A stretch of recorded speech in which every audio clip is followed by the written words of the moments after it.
A minha pergunta é, você está usando essa doença contra quem? É para punir ou para poupar? É para unir ou para afastar? É só você entender o que muda com a doença e o que muda sem a doença. Tem gente que só consegue ser o centro das atenções se estiver doente. Quando está sadio, sóbrio, é um zero à esquerda e ainda é apontado pelos defeitos que tem. Quando está doente, vai para um pedestal pela superação. Quando tá sadio, vai pra cruz por causa dos fracassos. Aí é melhor ficar doente, irmão. Se você tentar aumentar o problema da pessoa, ela fala, opa, aí eu já não quero. E se você tentar diminuir, ela também fala, não quero. Porque ela precisa daquele problema para ter aquele impacto na relação. E, obviamente, nessa relação, você tem dependência emocional com um daqueles 3 padrões. Vítima, vingador e narcisista. Lembrando que não é maldade. Só que eu não estou aqui para fazer juízo de valor das pessoas. Eu estou aqui para trazer luz sobre os acontecimentos que têm conexões com os relacionamentos. É isso que liberta uma pessoa para prosperar. E funciona. Tipo, eu não consigo entender o fato de um cara não conseguir ganhar dinheiro com, sei lá, o que a mãe dele tá fazendo dentro da casa dela. Você consegue dar um pouco mais de explicação sobre isso? Você só vai ganhar dinheiro nesses casos onde você tem um limite de permissão, tá? E quando eu falo permissão, eu estou dizendo autorização inconsciente para ser uma coisa nova, ter algo novo, fazer algo diferente ou ir para outro lugar. Permissão serve para essas 4 coisas. Quando a pessoa tem um bloqueio de permissão por causa da dependência emocional, e dependência emocional ela existe por causa da relação, ela só pode ganhar dinheiro até o ponto em que o dinheiro não mude nenhum desses 4 elementos. Se mudar quem ela é, o que ela tem, o que ela faz ou onde ela fica, ela ou não vai ganhar esse dinheiro ou vai ganhar em um lugar e perder em outro. Para ela ficar em uma situação onde ela não muda nenhum desses 4 elementos. É como se a pessoa estivesse se encolhendo para continuar cabendo. Porque se ela for algo, se ela passar a ser, ela mudou a relação. Inconscientemente, ela gerou um descombinado. 2 pessoas combinam porque elas bebem. Aí uma parou de beber. Opa! Gerou um ruído na relação. Elas precisam de um novo elemento para que elas combinem. Porque a bebida não segura mais elas. Agora, e se esse elemento de conexão inconsciente universal entre as pessoas for problema? Você pode ficar sem problema? Não. Você pode não se importar com o problema do outro? Também não. Então você não pode prosperar. Porque se você prosperar, talvez você não vá se importar com o problema do outro. Ah, mas espera aí.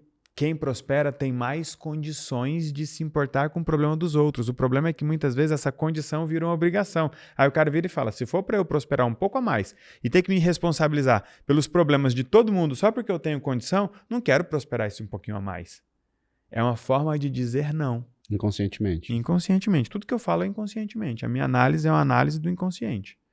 Então, às vezes eu falo assim, a pessoa fala, nossa, quem é o tipo de gente que faz esse tipo de coisa? Conscientemente, poucas pessoas. Inconscientemente, todo mundo. Inclusive, esses 2 aqui. Você acha que todo brasileiro que hoje tem problema com dinheiro, dívida, ou não consegue ganhar mais, ele tem isso que você chamou de falta de permissão? Pode pegar no escuro assim e me dar meia hora que eu provo para ele que o problema dele é muito mais de permissão para ter o dinheiro do que capacidade de conseguir esse dinheiro ou de ficar com ele. O problema é que se o dinheiro chegar, ele muda quem você é nas suas relações. E existem combinados inconscientes nas nossas relações. Quando você ganha dinheiro, quando você acumula dinheiro, você muda quem você é para mim. Sabia? Você mudou o combinado da nossa relação. Vamos supor que você é o Zé Mané que eu vivo socorrendo. E que eu me orgulho de socorrer você. Você é o irmão problemático. E eu sou o herói da família. Aí você ganhou dinheiro. Você me ferrou, pô. Se você ganhar dinheiro, eu vou socorrer quem? A depender do combinado inconsciente que nós tivermos, você vai ficar sem dinheiro para produzir um problema para que eu resolva. Esse maluco que socorre, ele só socorre porque precisa socorrer, não é não? Não. Porque do jeito que você fala, parece que ele gosta de socorrer. Gosta. Vamos entender que tudo que eu falo é trazendo luz sobre uma camada inconsciente, certo? Não é que uma pessoa ligou para outra e falou, você tem as moral de bater o carro aí ou ficar doente para eu te socorrer? Não, mas inconscientemente é mais ou menos assim.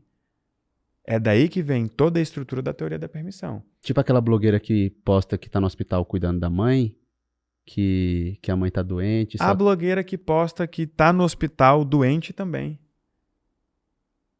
Todo problema tem uma utilidade, Fernando. Se você tirar o problema, você tirou a utilidade. A pessoa faz questão do problema. Dentro daquilo que a gente apresenta na teoria da permissão, tem a lei da pré-queda. Na lei da pré-queda, o acontecimento, ele se conecta com o relacionamento. Por isso que ele alimenta uma utilidade. E dentro desse acontecimento, que se conecta com o relacionamento e alimenta uma utilidade, eu tenho aquilo que o indivíduo precisa, permite, prefere. Pega a blogueira que ficou doente. Foi no dia certo. Se você tentar deslocar no tempo a doença, ela já não quer a doença. Porque ela precisou, preferiu e permitiu essa doença para aquela utilidade com a audiência dela. Se fosse em outra data, não teria o mesmo efeito. E se fosse em outra intensidade, aí vem outra premissa da teoria da permissão. Todo problema tem uma medida exata. Ele nunca é grande demais para não ser suportado pela pessoa e nunca é pequeno demais para não ser ignorado pelas outras. Se você tentar aumentar o problema da pessoa, ela fala, opa, aí eu já não quero. E se você tentar diminuir, ela também fala, não quero. Porque ela precisa daquele problema para ter aquele impacto na relação e, obviamente, nessa relação você tem dependência emocional com um daqueles 3 padrões, vítima, vingador e narcisista. Lembrando que não é maldade. Só que eu não estou aqui para fazer juízo de valor das pessoas, eu estou aqui para trazer luz sobre os acontecimentos que têm conexões com os relacionamentos. É isso que liberta uma pessoa para prosperar. E funciona. Do jeito que você fala, parece que a dívida, a pessoa está escolhendo ter aquela dívida também. Dívida, doença, golpe, acidente, aborto. É uma escolha inconsciente, porque aquilo alimenta uma utilidade inconsciente. Se você tira aquele problema da pessoa que usa o problema, você estraga a relação que ela tem. Tem gente que só tem espaço em um ambiente por causa do problema que tem. Tem gente que só é amada porque o marido é viciado, ou ela só se sente amada pelos outros pelo socorro que ela recebe pelo fato do marido ser viciado. Se ela largar daquela pessoa, ela não vai se sentir amada da mesma forma pelas outras, porque ninguém mais vai ficar visitando ela, socorrendo ela, demonstrando tanto amor e proteção se ela não tiver aquele problema que ela tinha. Então, se você tirar o problema, você tira a utilidade. E essa ordem está errada. Primeiro você tem que tirar a utilidade para acabar com o problema. Se você tirar o problema e não tirar a utilidade, a pessoa coloca outro problema. É por isso que uma mulher que geralmente apanha de um cara se casa com outro e apanha dele também. Não é culpa dela, ok? Por isso que muitas vezes uma pessoa sai de uma situação de dívida, você vai lá, paga a dívida, resolve, daqui a pouco ela deve o mesmo tanto. Porque ela precisa daquilo. Precisa, permite e prefere. Aí você começa a entender essa utilidade inconsciente. Aqui é o seguinte, se tiver o dedo do julgamento, aquela pessoa que ouve o começo e já critica, não dá para ter o entendimento aqui. É que a pessoa precisa entender um pouco mais para fazer uma análise, para depois julgar, porque nem eu estou julgando. A pessoa que apanha, que é viciada, que é endividada, não tem o julgamento. Só que eu não posso fechar os olhos, eu não sou o primeiro na história a dizer isso. Jung já dizia algo parecido, até você tornar consciente, o inconsciente vai guiar a sua vida, você vai chamar isso de destino. Hipócrates já dizia algo parecido.